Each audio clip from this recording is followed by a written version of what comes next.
Muy buenas tardes, bienvenidos a Distintos Parecidos. Llegamos al último día de la semana después de un jueves atareado, heavy, pero a partir del fútbol. Pero ya está, lo dejamos atrás y nos metemos en otro debate. En el día de hoy vamos a hablar de salud mental. ¿Qué es la salud mental? ¿Cómo la entendemos? ¿Cómo nos podemos diagnosticar en nuestra sociedad a partir de esto, de la salud mental? ¿Qué legislación existe al respecto?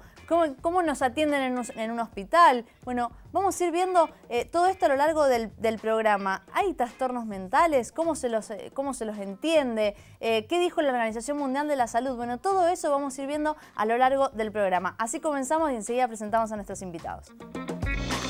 La salud mental es la capacidad de las personas y de los grupos para interactuar entre sí y con el medio ambiente. ¿Qué es la locura para vos?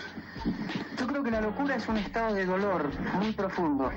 Se puede decir que, bueno, la sociedad está loca, se puede decir que esta es una sociedad que fabrica locos. ¿Quiénes están locos? Los que institucionalmente los ponen en cuatro paredes o los que estamos afuera legitimando esa enorme injusticia. La locura es un espacio que se crea socialmente para colocar a determinadas personas. Tenemos un método muy simple. El que tiene ese sello está loco. Y la modernidad instituyó una forma asistencial para estas personas, así consideradas locas, que consistía en el encierro. El estado de locura es un estado de sufrimiento mental que necesita una atención y un cuidado. Quizá la respuesta no tenga que ser el encierro y los manicomios, quizá la respuesta tenga que ser modos más humanos de tratamiento. Somos personas sociales, culturales, históricas. No somos trastornos mentales. Tenemos derecho a vivir en la comunidad, tomando nuestras propias decisiones. Con la asistencia profesional y el apoyo de todos, la recuperación es posible. Bien, empiezan a verse algunas preguntas o algunos análisis a partir del clip que vamos a hacer. ¿Estamos locos? ¿Qué es la locura? ¿Cómo la abordamos? ¿La estigmatizamos? ¿La dejamos por fuera? ¿O nos hacemos cargo, nos responsabilizamos y actuamos en función de eso? Para arrancar, presento a mi compañera Caro. ¿Cómo estás? Buenas tardes. Buenas tardes, Fer. Bueno, saludamos a todos aquellos que están del otro lado a través de Canal 30 TDA, Canal 22 de Supercanal Digital y por supuesto a través de www.universidad.com.ar. Como bien decías, también vamos a hablar de las estadísticas que hay en Argentina acerca de la salud mental de hombres y mujeres y por supuesto todas las poblaciones. Vamos a intentar hacer un diagnóstico, pero para eso vamos a tener que hablar con nuestros invitados que trabajan con ello. Estamos con Elizabeth Liberal. Muchísimas gracias, Elizabeth, por estar presente. No, por favor. Directora de Salud Mental y Adicciones de la provincia. Muchas gracias de nuevo. Está con nosotros Alberto Muñoz. Muchas gracias, Alberto. Secretario General de la Federación de Psicólogos de Argentina. Muchas gracias nuevamente. No, por favor. Y Adrián, nuevamente en el programa, también. Muchísimas gracias por estar presente. Adrián Blaustein, médico psiquiatra infanto-juvenil, jefe de psiquiatría del Hospital Noti. Muchas gracias, Adrián. Gracias. Bueno, segunda participación de Adrián también, con nosotros. Alberto también ya ha estado presente. La que debuta es Elizabeth. Entra a la cancha. Tranquila, no pasa nada, nos portamos bien. Ahora sí, vamos a la placa, Caro, con estas estadísticas. Dale, vamos entonces a la primera placa de este bloque. Me dicen, está la placa. Bueno, según el primer estudio epidemiológico nacional de salud mental realizado por la Facultad de Medicina de la Universidad de Buenos Aires, en convenio con la Organización Mundial de la Salud, 1 de cada 3 argentinos sufre un trastorno mental a lo largo de su vida, en promedio desde los 20 años. La ansiedad es el que más se repite y afecta más a las mujeres, pero solo el 16% llegó a algún tipo de consulta médica y el resto jamás lo habló con un especialista porque lo toman como algo normal, cotidiano o porque están mal diagnosticados. Detrás de las patologías de ansiedad aparecen en segundo lugar los trastornos del estado de ánimo y en tercer lugar los trastornos por abusos de sustancias, estos últimos más relacionados con los hombres. Así que de esta manera abrimos un poco el debate con esta información, con este estudio nacional. Bien, a partir de estos números quiero hacer una pregunta en conjunto. Y arranco por vos, Alberto. Bueno. ¿Qué te dicen estos números? Pero primero me gustaría que definas vos lo que es la salud mental, para ya empezar a meternos en tema. Los procesos de definición de salud mental tienen que ver con los contextos sociohistóricos en los que se dan. Si nosotros agarramos la primera definición de salud mental de la Organización Mundial de la Salud y la comparamos, que es del año 48, y la comparamos con la definición que tiene nuestra Ley Nacional de Salud Mental, vemos que hay diferencias en la conceptualización de lo que es el proceso y de lo que es el abordaje. Pasamos del estado de bienestar a un proceso. Ya hay diferencias en el paradigma, en la formulación de lo que es la salud mental, ¿sí? Bien. Entonces, en consecuencia de esa forma de entender la situación problema, nosotros estamos trabajando en el marco de que el proceso de salud mental es un proceso complejo en donde intervienen circunstancias históricas, circunstancias sociales, culturales y algunas referidas al sujeto. También nos alejamos del concepto de individuo, muy presente en la época de posguerra, que es donde surge OMS fuertemente con el tema de salud mental. Es decir, se van dando variaciones respecto de lo que con nosotros conceptualizamos para poder abordar. ¿Bien? Perfecto. Respecto de la placa, bueno, este es un estudio bastante nuevito, que ha andado circulando mucho en inglés y que tiene que ver con un convenio que hacen OMS y Dirección Nacional de Salud Mental cuando estaba Matilde Massa, referido a qué es lo que estaba pasando en términos epidemiológicos, porque es un problema también internacional la epidemiología en salud mental. Es un problema bastante severo, siempre hacemos muchas proyecciones en función de lo que pasa con la epidemiología, porque tiene un aspecto central, salud mental, que no podemos todavía, que estamos en todo un proceso de trabajo cultural, de tratar de vencer, que es que tiene un alto grado de estigmatización aún hoy en el mundo, no en la provincia de Mendoza, en el mundo. Bien, un punto importante la estigmatización. Elizabeth. Bueno, yo creo, agregando lo que decía mi compañero, que coincido mucho con él, creo que el contexto social nos marca determinadas pautas. No podemos dejar de ver en la sociedad consumista en la que vivimos, en donde realmente creo que en ese hiperconsumismo nos vamos consumiendo.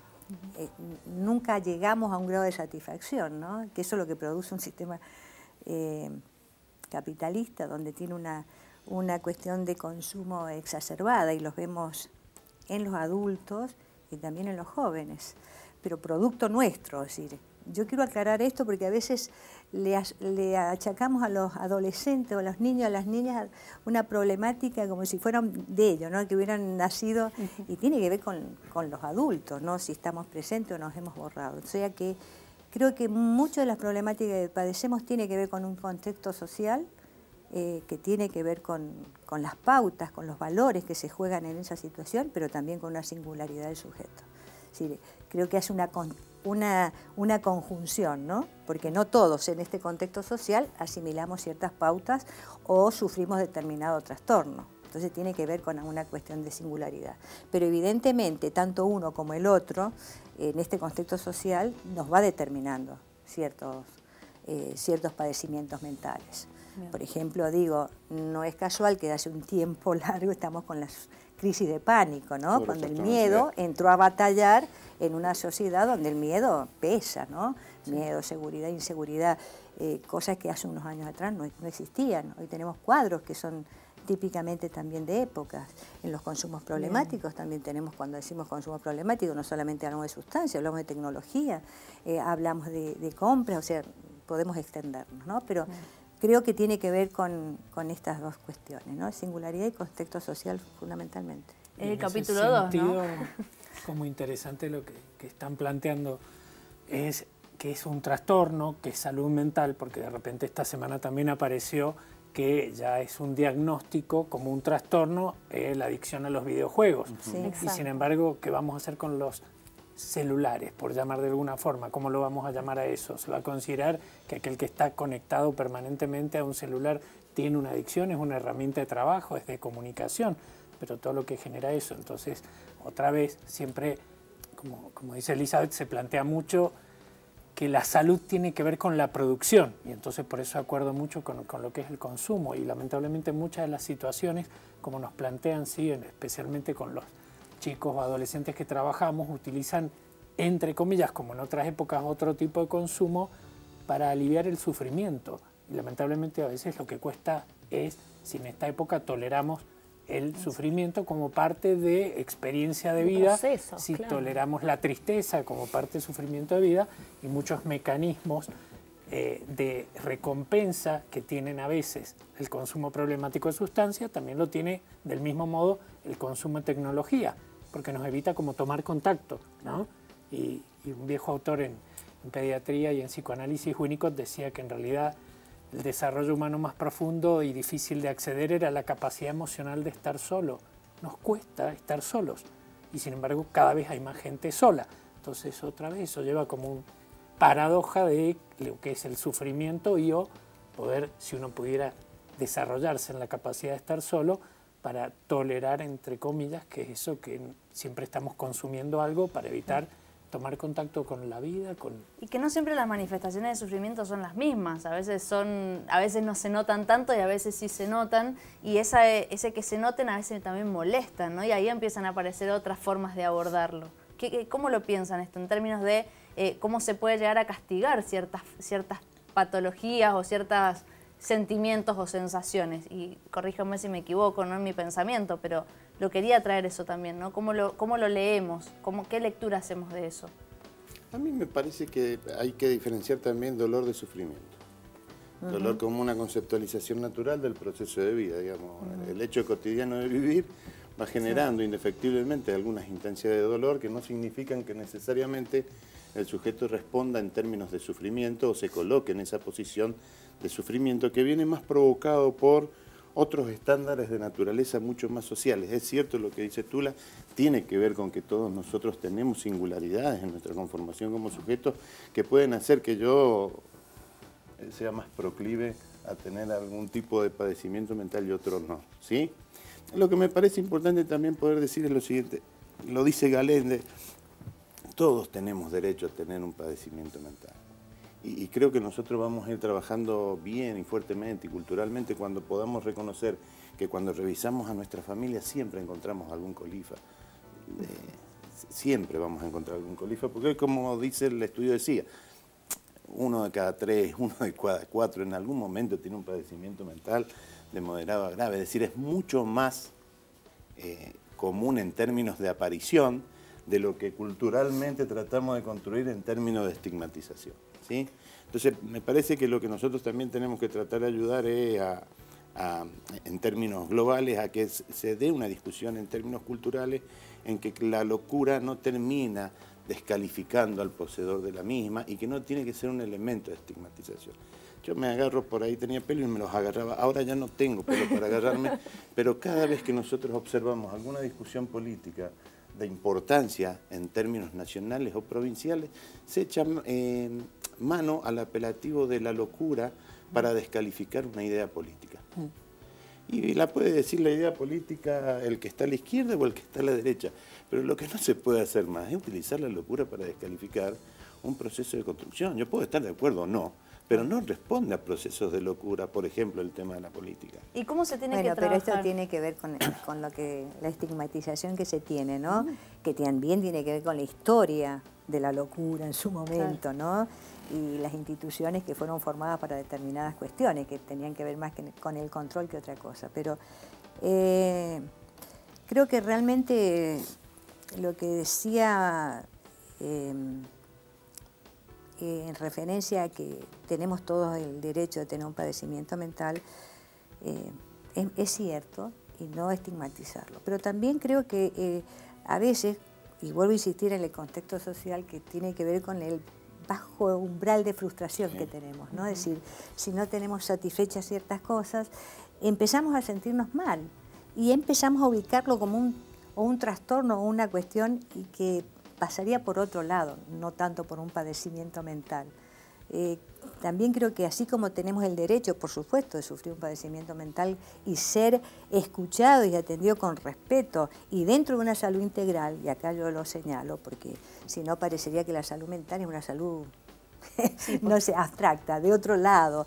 La salud mental tiene que estar dentro de la salud integral, por eso tiene que estar atendida en los hospitales, en los centros de salud, con el mismo respeto que puede tener una persona con un problema de salud física, porque ya no podemos estar en esa dicotomía de salud física, salud mental, es una barbaridad.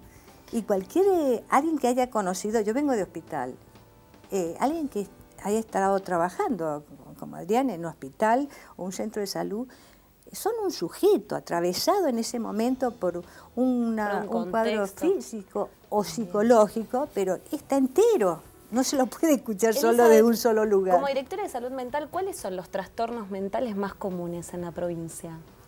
Y depende de la franja etaria, ¿viste? Yo te diría que, bueno, eso se lo voy a dejar a Adrián en la parte más infanto-juvenil. En adultos, depresión es uno de los cuadros que nosotros vemos bastante. ¿En hombres seguido. y mujeres? En hombres y mujeres, quizás todavía la preponderancia más en mujeres. A pesar de que el hombre va detrás, yo creo que ha empezado... Porque aparece mucho el alcoholismo en hombres. Exacto. Y el Entonces, tema del consumo. epidemiológicamente, el proceso de descubrir la depresión va detrás del consumo. Claro. Claro, Uno siempre, alguien dijo que si uno rasca un poquito el consumo aparece una persona depresiva, ¿no? Claro. No es de hombre andar llorando.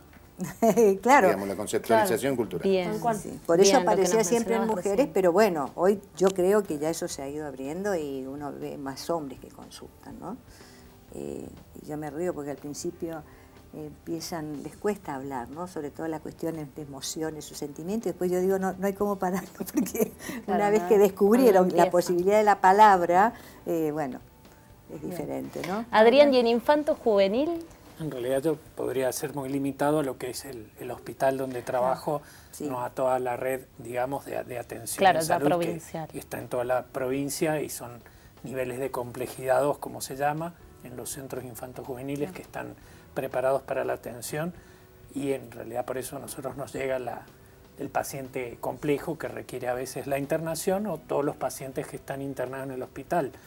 Más que todo lo que yo veo como epidemias en la infancia, hace unos años era la epidemia de déficit atencional, después la epidemia de trastornos conductuales, ahora está la epidemia del autismo, y que, como hablábamos la otra vez, es todo un cuadro que encierra, entre comillas, un montón de subdiagnósticos o sobrediagnósticos, porque si no, el riesgo es otra vez, desde edades muy tempranas, empezar a buscar la diferencia como una patología, la expresión subjetiva, lo singular del sujeto, ya ponerle un nombre porque no encaja dentro de ciertos parámetros, pero sí diría que me preocupa mucho el incremento en la cantidad de niños que se internan o adolescentes por situaciones de riesgo de vida, situaciones de ideas, de autoeliminación, que eso lamentablemente hay un crecimiento en porcentaje muy importante, y que esto aparece en las escuelas, donde los chicos pueden decir que están atravesados por situaciones de sufrimiento, donde la salida que encuentran es poder expresar esto, y otra vez tienen que ver con contextos sociales, atravesados por lo económico fundamentalmente, que origina no solo en los chicos el grito y la urgencia, sino que viene de los adultos. Realmente hay generaciones ya en nuestro país que están afectadas, así como se dice, por los procesos económicos y todo lo que circula otra vez en lo político, pero que en lo mental, yo como digo, lo veo en los niños como fractura mental. Y realmente hay, bueno, es todo un trabajo, porque es más que prevenir, que sería toda la idea, estamos en curación y emparchando a veces. Llegando tarde, sí, como se dice.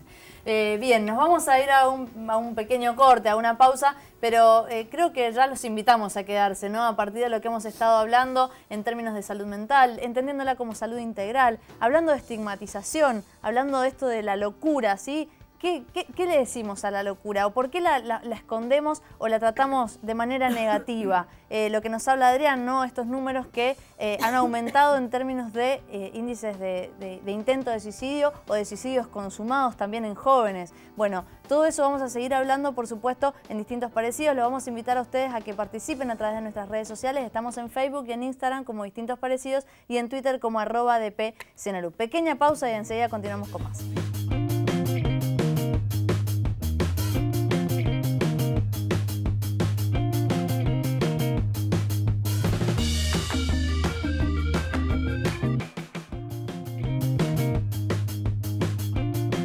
Es básicamente un nuevo paradigma, un nuevo abordaje en lo que es la atención de la salud mental en la Argentina. Reconoce a las personas con discapacidad psicosocial o usuarias de servicios de salud mental como sujetos de derecho capaces de tomar decisiones con los apoyos y salvaguardas necesarias. Una fuerte resistencia generó un proyecto de decreto del presidente Macri que reformaría la Ley Nacional de Salud Mental, sancionada en el 2010 y reglamentada en el 2013. Lo que tenía salud mental, que era el único campo de la salud que tenía esta característica, era la posibilidad de retener privada de libertad a una persona sin su consentimiento. En la de la ley anterior, los jueces decían las internaciones. Las internaciones se decían con un cuerpo médico forense, por supuesto. Los pacientes pueden decidir, digamos, sobre su tratamiento, sobre hacia dónde ir, con quién. Bueno, toda esta mirada más integral y humana, digamos, que tiene que ver con los derechos de las personas, quedaría relegada, digamos, y sería el saber médico quien tendría la posición para decidir qué hacer con estas personas. Es perpetrar el manicomio, la tortura y el encierro de las personas que necesitamos una atención digna y de calidad, por las que tenemos un problema en salud mental. Yo pasé de estar en una clínica privada donde todo era muy aislado, digamos, muy cerrado, a un centro de día donde los psiquiatras, los psicólogos, los trabajadores sociales, los acompañantes terapéuticos, los comunicadores sociales estaban a la altura del usuario. Ya no había supremacía, no había superioridad del profesional frente al usuario, sino que todos estábamos en un mismo nivel. Si te dan miedo los locos, acordate de una cosa, son mucho menos peligrosos que los normales, mucho menos. Bien, así arrancamos este segundo bloque de Distintos Parecidos. Estamos hablando de salud mental y ya lo anunciaba el clip. En Argentina en el 2010 se promulgó una ley, la ley 26.657 de salud mental. Una ley que fue valorada como ley modelo porque cambiaba el paradigma, ¿sí? Y lo que hacía era un abordaje desde los derechos humanos. Como para retomar un poco lo que decíamos al principio del programa del concepto de salud mental, en esta ley, el artículo 3, la contempla como un proceso determinado por componentes históricos, socioeconómicos, culturales, biológicos y psicológicos. Como para complementar lo que nos habían dicho nuestros invitados en el día de hoy, es una ley que se toma, como lo decíamos, como a la vanguardia, ¿sí? Que se pone a nivel de una mejor posición respecto a la Convención Internacional sobre los Derechos de las Personas con Discapacidad de las Naciones Unidas. Con esta información complementamos, Caro, con la columna para meternos en esto, ¿no? En la legislación nacional. Así es, Fer. Bueno, de esta manera entonces vamos a este artículo 7 que dice que según esta ley de salud mental, el Estado reconoce a las personas con padecimiento mental los siguientes derechos. Son muchos derechos, hemos hecho algún resumen, seguramente los vamos a desarrollar en el debate. El derecho a recibir atención sanitaria y social integral y humanizada a partir del acceso gratuito, igualitario y equitativo a las prestaciones necesarias, el derecho a preservar su identidad, a recibir una atención basada en fundamentos científicos ajustados a principios éticos, el derecho a recibir tratamiento y a ser tratado con la alternativa terapéutica más conveniente, el derecho a ser acompañado antes, durante y luego del tratamiento por sus familiares y a ser informado de manera adecuada a poder tomar decisiones relacionadas con su atención y su tratamiento dentro de sus posibilidades. Estos son algunos de los derechos, de más de 20 derechos que se mencionan en este artículo. Exactamente, algunos de los derechos vamos a seguir ampliando, pero la pregunta es, Elizabeth, ¿qué significa que Argentina tenga esta ley? Yo creo que nosotros de la Dirección de Salud Mental Provincial hemos adherido totalmente a la ley. Yo te diría que yo he trabajado con la ley de 2007 desde el hecho de tener camas en un hospital general, que fue, a ver, les nombro eso para que nos ubiquemos qué significa fundamentalmente la ley, que la pone el paciente, a la persona con padecimiento mental como sujeto de derecho. Eso significa que no puede venir un familiar, y lo digo así para que se entienda, es decir, o el juez o la policía hay que internarlo porque el paciente está loco y se lo mandaba a instituciones psiquiátricas, que ahí se evaluarían, pero se perdían un montón de derechos, quedaban en el camino. Hoy con esta ley, realmente a mí me parece que hay que defenderla, porque pone a la persona con padecimiento mental en un lugar de realmente ser sujeto de derecho y que se cumplan estos derechos. Y eso tiene que ver, empezando por situaciones que parecen tan obvias como que puedan ser atendidos en hospitales generales, como parte de la salud integral, teniendo con posibilidad de poder tener camas de internación. donde sea, no lo saques de su contexto social, de su centro de vida, donde cuando uno hace una internación en un hospital tenés que seguir trabajando con la familia, porque las tenés ahí, no se produce el desarraigo. No es lo mismo un paciente que vos puedas internarle a una persona en un hospital general, en las posibilidades que tengamos, y eso después podemos hablar, lo que significa este cambio también, que llevarlo a una institución alejada de su medio, ¿no? Es decir, creo que eso es fundamentalmente, amén del acompañamiento que tiene, porque acá también jurídicamente tiene posibilidades, hay una defensoría que debería estar atendiendo que estos derechos se cumplan. Entonces realmente me parece que el paradigma es enorme lo que se modificó y realmente creo que estamos trabajando en eso, falta muchísimo, porque cuando uno entiende esto, lo entiende, como les decía al principio, como un proceso. Cuando hablamos de proceso, tenemos que hablar de procesos culturales, sociales, es decir, esta cuestión de la estigmatización. Y que todavía llegue una persona con un padecimiento mental, un consumo problemático, a veces en los hospitales o a un centro de salud, a veces no recibe totalmente la atención que debería tener. En eso estamos trabajando. Más que todo, como interesante en esto que dice Tula, es porque de repente en lo infanto-juvenil, por ejemplo, el paciente con algún trastorno mental, por llamarlo de alguna forma, no es como aquel otro paciente que el pediatra está acostumbrado a ver acostado en la cama y pasivo frente a cualquier procedimiento que se le haga, y donde ese procedimiento, a partir de los mismos conocimientos que podrían ser explicados o aplicados, a la salud mental, los va a aplicar la salud integral. Pero el paciente, por las características propias de su desarrollo, no se queda quieto, va de aquí para allá, quiere saltar, correr, o en el caso de consumo problemático, generar situaciones que el sistema de Hospital General tiene que repensar. Esto es todo un tema que venimos trabajando. Hace 2 meses atrás nos juntamos con la doctora Elizabeth para que en el Hospital Noti realmente tenga lo que ya ocurre, que es la internación de estos pacientes hace años, pero realmente como la práctica de esto como una realidad, porque si no realmente no lo ven al loco como un paciente, lo ven como alguien que viene a molestar, que irrita, que rompe las normas. No lo ven, ¿te estás refiriendo a los profesionales que los reciben cuando hablas de esto de repensar esta llegada de los chicos? Hablo como los profesionales de todo el hospital, porque podemos incluir desde la vigilancia, la limpieza, o sea, porque ven a alguien que está en movimiento, que está jugando, que está haciendo... ¿Y para qué está en el hospital? O pacientes que lamentablemente también tenemos muchos en el programa de maltrato, que son los pacientes que se internan por situaciones de abuso o violencia, y que uno dice, ¿dónde está el paciente? Si está ahí no le pasa nada. ¿Por qué? Porque no está conectado a un suero, no está necesitando, digamos, una intervención sobre el cuerpo, pero hay un sufrimiento y que a veces se expresa, como hablamos en el corte, sobre cortes en el cuerpo. Entonces, las autolesiones. Las autolesiones, pero bueno, eso lo hace para llamar la atención, frase típica, ¿no? Todo lo que hace parece un niño o un adolescente en relación al sufrimiento es llamar la atención. Por supuesto llama la atención, pero alguien no pudo decodificar eso. Pero es muy interesante porque yo creo que socialmente nos cuesta ver eso. La infancia muchas veces es vista en extremo, ¿no? O el extremo de la felicidad y todo lo que se le puede dar, o el extremo de esto, como decía también Elizabeth, como que se demoniza al adolescente, se demoniza al niño que comete alguna cuestión fuera de lo que esperamos, y no entendemos esto, ¿no? Que algo está diciendo a partir de esas conductas, que es lo que, tratamos de hacer justamente. Pero vos sabés que es muy significativo. A mí, porque en el hospital, por eso digo cambios culturales que llevan su tiempo. No es algo que vos podés decir acá.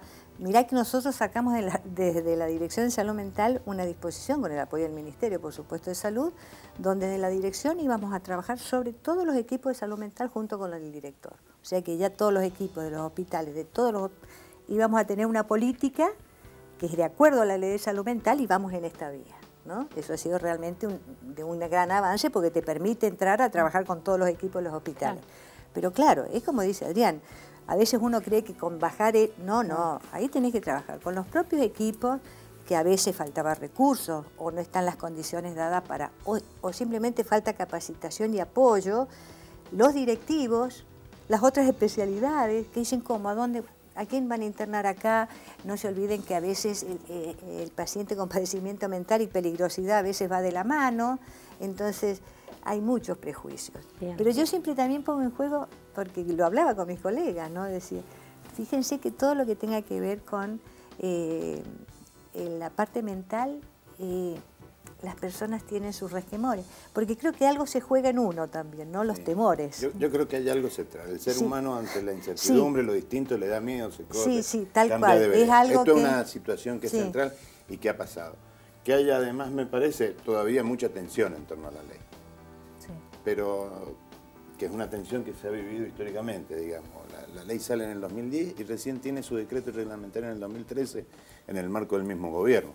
Esto es decir, que no se pudo reglamentar en términos de decisiones políticas rápidamente, sino que siguieron existiendo tensiones. Y lo que sí creo que cuando hay una ley que te cambia paradigma centralmente, si pasás de la peligrosidad a riesgo cierto inminente, si pasás del aislamiento a procesos de integración en el marco de la comunidad, si pasás de que te interne el juez sin haberte visto, sin haber tenido una entrevista con el usuario, era internado, a que lo termine decidiendo un equipo de salud, es verdaderamente muy importante. ¿Y qué es lo que hay que hacer? Y cada vez más trabajo, porque todavía siguen habiendo algunas dificultades. En la facultad, por ejemplo, por lo menos en psicología, no te enseñan a trabajar ni interdisciplinariamente y mucho menos intersectorialmente. Y la ley te obliga a que para que el sujeto que tiene un padecimiento mental en un momento determinado pueda tener un marco de integración en su comunidad, no alcance con que yo haga una visión de pura y exclusivamente mi objeto desde la de psicología, claro. Exactamente. Yo tengo que tratar de intervenir también en el marco de propiciar por lo menos relaciones intersectoriales que permitan que ese sujeto, que es una ley que tiene que ver con vulneración de derechos. Claro. Mientras más derechos vulnerados tenga el sujeto sobre el cual se aplica la ley, más dificultades tenemos para poder trabajar. Si el colifa, además de ser colifa, es pobre, es un problema severo, porque el proceso de externación que yo pueda hacer en función del hospital general tiene que ver a dónde vuelve ese sujeto a realizar su vida. Si además es mujer, tiene otro problema grave. Si es niña. Por eso es impensable, es como decimos, es impensable. A ver, cuando estamos en un hospital general y vos internás a una persona con padecimiento mental, inmediatamente ya tenés que estar pensando en su externación. Cuando hablas de externación no es decir, le doy el alta, no, externarlo e inclusión social. Eso significa que inevitablemente tenés que empezar a articular con distintos sectores. Es un trabajo en donde muchos de los profesionales necesitamos nuestro tiempo, sea para trabajar en la interdisciplina, en la intersectorialidad, porque si no podemos quedarnos solo pensando en el alta médica y no es eso. Y eso, perdóname, es un aspecto de la ley, porque la ley tiene que tener además un correlato en modificación de otras leyes provinciales que permitan que los actores de la política de salud mental tengan la posibilidad de hacer cosas conforme al marco normativo. Por ejemplo, nosotros nos vamos a encontrar con personas con altísimo grado de discapacidad en el marco de los procesos de internación. Se puede trabajar con residencias protegidas, con casas de medio camino. Ahora bien, si la ley lo que nos manda a nosotros es tratar de que los sujetos tengan cada vez más autonomía personal, desde el Estado no se puede hacer una compra en donde participen los usuarios de esa casa, de esa residencia protegida, de qué quieren comprar para tener en su casa. ¿Tá? Hay que hacer una licitación pública porque no hay otro mecanismo. Entonces, existen una cantidad de inconvenientes y de lo que se habla de tener autonomía personal. ¿Qué es autonomía personal? La misma que tengo yo cuando estoy más o menos sano, que voy al supermercado y termino definiendo en qué voy a tomar mi agua. Compro la copa que yo quiero. Bueno, eso nosotros... Tula no tiene hoy día la posibilidad de decir, hacemos una residencia protegida en donde vayan casos severos en términos de la discapacidad que tienen, donde ellos puedan terminar definiendo si quieren un televisor que los aturda o quieren tener radio. El proceso de autonomía personal también se ve cercenada. ¿Por qué? Porque necesitamos realizar más transformaciones, incluso de naturaleza legislativa. Si quería preguntarle a Elizabeth con qué barreras se encuentran desde la Dirección de Salud al momento de, bueno, un poco lo que está diciendo Alberto, al momento de llevar, ¿no?, esta implementación de la ley, este trabajo al campo, efectivamente. Mira, a ver, yo te diría que una de las mayores son la parte de prejuicios, ¿no? En el campo. Desde salud mental, la propuesta es poder empezar a internar en distintos hospitales generales. Eso involucra un cambio bastante importante, incluso para nuestros equipos de profesionales, ¿no? Es todo un desafío hacer una internación en un hospital general. ¿Por qué? Porque tenemos el modelo solamente el monovalente, que tiene guardias, que es cierto, es un sostén, pero que el equipo, algunas internaciones, y en eso no puedo hablar de todas, porque hay internaciones involuntarias donde el hospital, por ejemplo, en infraestructura hoy ya queda bastante corto. O sea, tenemos lugares donde tienen que ser algunas camas, no tenemos las camas necesarias. ¿Por qué? Porque tenemos que compartir con todas las patologías, ¿no? O sea, los cuadros que existen. Entonces, hoy en los hospitales necesitaríamos después en un futuro ampliaciones, ver de qué otra manera.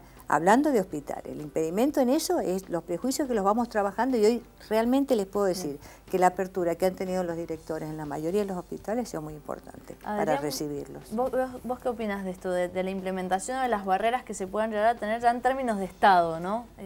Con respecto a la ley? En realidad, como importante en ese sentido, que algo habla la ley que es distinto para cada provincia, pero es esto que a veces ocurre con el órgano administrativo local, que son los intermediarios que nos ayudan a veces desde las instituciones a tomar medidas de protección para justamente respetar los derechos de niños y adolescentes.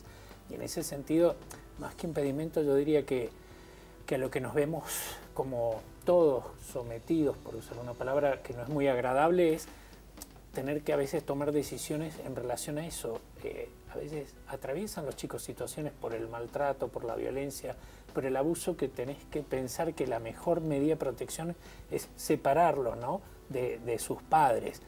Y esto genera en los pacientes, por lo menos en lo que es los tratamientos después, una situación muy compleja, porque los chicos sienten que uno interviene no protegiéndolo, sino separándolo de ese ser, y donde piensan que otra vez los chicos viven a veces situaciones como naturalizadas, porque también los padres a veces han vivido estas situaciones de maltrato, donde están las situaciones de consumo en los adultos, y a veces es todo interesante, pero a la vez lo hace complejo para asegurar que la ley es realmente muy muy buena, y también nosotros adherimos, y en esto, como estamos diciendo, de poder ver al sujeto, pero creo que también lo que denuncia a veces una ley es que nos pasa como sociedad frente a la ley, y por eso algo que a veces también genera todas estas situaciones cuando nos burocratizamos, en que a veces todo lo legal, todo lo judicial que se empieza a jugar nos hace ser como otros meros brindadores de servicios a un usuario, como decía recién alguien, y ahí uno tiene que recapacitar y decir, espérate, ¿no? Mi trabajo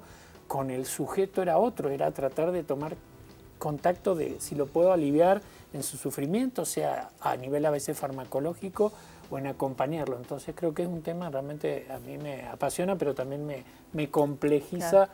Y especialmente en lo infanto-juvenil estamos muy atravesados por repensar cómo dar respuesta a la urgencia. Hay mucha urgencia. Claro. Sí, y lo que puedo llegar a ver en esto es que ya excede la salud pública en sí misma, sino que ya es una cuestión de política, de desarrollo social, por lo que estás hablando vos, en esto de involucrar a hogares, ¿no? Que se toman decisiones sobre niños, los prejuicios, el estigma sobre condiciones sociales, económicas, elecciones sexuales, identidad sexual. Bueno, muchos términos que también se empiezan a implicar en este debate que estamos teniendo y que vamos a continuar en el próximo bloque, y por supuesto también los invitamos a quedarse. Hacemos una pequeña pausa y enseguida continuamos con más.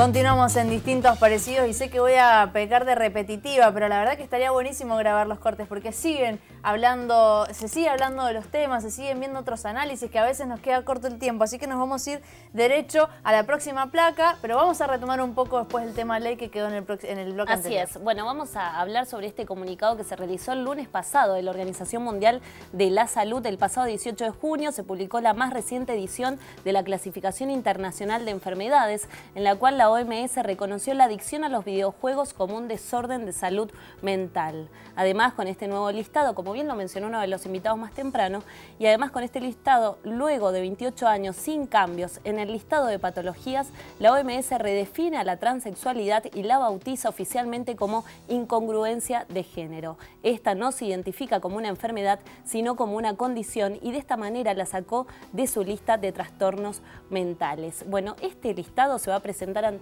la Asamblea Mundial de la Salud en mayo de 2019 a los Estados miembros de la OMS y se implementará a partir del 2022. Bueno, 28 años pasaron para que eso, con respecto a la transexualidad... No, 28 años pasaron para revisar. Para revisar, 10, claro. Sigue 11. Clasificación Internacional de Enfermedades, digamos, el manual diagnóstico. Es medio largo y capaz que meto... Cortito.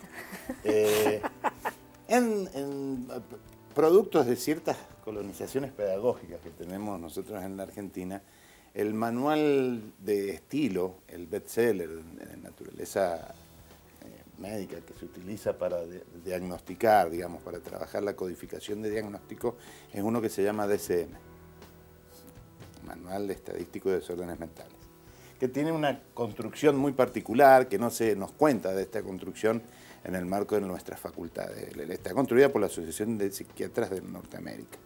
Es un conjunto de 150 psiquiatras. En el último DSM, el DSM-5, viene la disforia sexual como un trastorno. ¿Está claro?